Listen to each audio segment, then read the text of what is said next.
2학년 학생 여러분, 선생님이 지금부터 한자가 만들어진 원리에 대해서 설명을 하도록 하겠습니다. 수업 시간에 배운 내용을 바탕으로 퀴즈와 모듬 활동을 진행할 예정이니 수업을 잘 듣고 배움 일기를 작성해 오시기 바랍니다. 한자가 만들어진 원리는 총 4가지가 있습니다. 자, 잠깐 보시면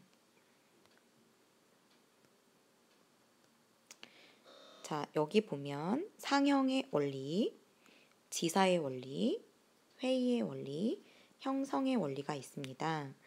그럼 먼저 가장 기본이 되는 상형의 원리를 설명을 하고 그 다음으로 넘어가도록 하겠습니다. 한자가 만들어진 원리는 상형의 원리와 지사의 원리가 있습니다. 이 2가지의 원리는 가장 기본이 되는 원리인데요. 수업 시간에 퀴즈를 푼 친구들도 있었어요. 상형 같은 경우에는 구체적인 모양을 본떠서 만드는 원리이고, 지사는 눈에 보이지 않는 추상적인 생각이나 뜻을 점이나 선 등으로 구체화해서 나타낸 것들을 일컫습니다.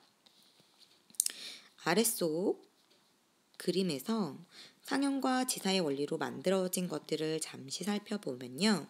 상형의 원리로 만들어진 것들은 보시는 바와 같이 공항을 나타낸다거나,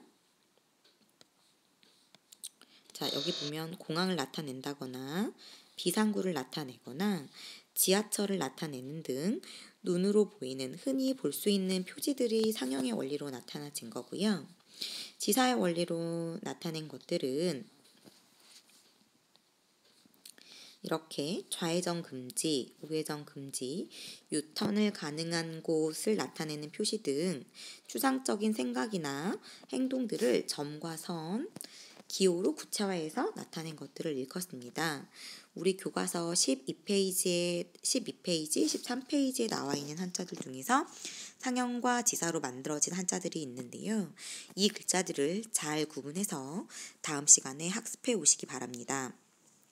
그 다음 회의와 형성으로 만들어진 글자들을 보도록 하겠습니다.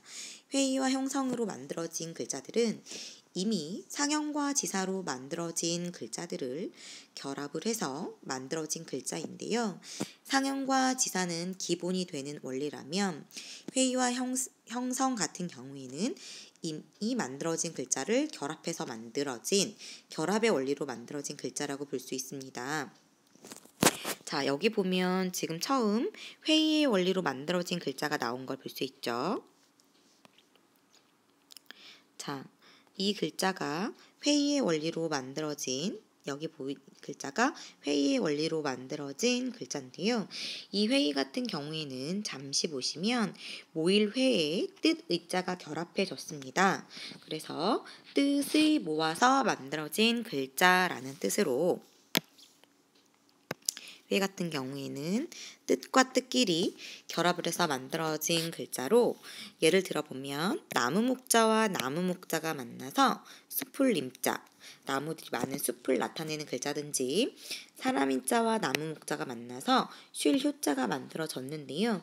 사람이 나무 그늘 밑에서 쉰다라는 뜻으로 만들어진 글자입니다. 그 다음 형성의 원리로 만들어진 글자들은요. 회의와 조금 다른데요. 하나의 글자는 뜻을, 하나의 글자는 음을 나타내는 글자가 결합을 해서 만들어진 원리를 형성의 원리로 만들어졌다고 합니다. 여기 보면 형성의 원리를 같은 경우에는 한자의 뜻을 나타내는 부분과 소리를 나타내는 부분이 결합을 해서 만들어진 걸 알 수 있는데요. 예를 보면 지금 이 푸르다 청자와 왼편에 있는 글자들이 결합을 해서 어떤 글자가 결합했는지에 따라서 글자의 뜻과 음이 달라지는 걸 볼 수 있어요. 일단 물을 나타내는 삼수병과 푸르다 청자가 만나면 맑다 청자가 오는데요. 이 푸르다라는 음과 그 다음에 물이 맑다라는 의미가 결합을 해서 맑을 청자가 됐고요. 그 다음에 해일, 날일자와 푸르다 청자가 결합을 해서 갤청자가 됐는데요. 이 갤청자 같은 경우에는 날씨가 비가 오다가 개었다, 맑아졌다 라는 의미로 쓰이는데요. 해가 뜨고 푸르다 청자에서 음이 와서 개다 라는 뜻으로 쓰입니다. 그 다음 글자 말씀 원자와 푸르다 청자가 만나서는 부탁하다 청자, 마음 신방 변과 푸르다 청자가 만나서는 뜻 정자가 됐는데요. 이 부분에 대한 설명은 선생님이 차후에 다시 하도록 하고요. 오늘 배운 내용을 잠깐 정리해 보도록 하겠습니다. 자, 한자가 만들어지는 원리는 총 몇 가지가 있다? 맞아요. 4가지가 있다. 뭐가 있다? 기본이 되는 상형과 지사, 그리고 상형과 지사로 만들어진 글자들이 결합을 해서 만들어진 회의와 형성이 있다. 총 4가지가 있다. 이 부분을 기억하시고요. 선생님이 방금 설명한 각각의 특징들을 학습해 오시면 됩니다. 자, 오늘 수업 여기서 마치도록 하겠습니다.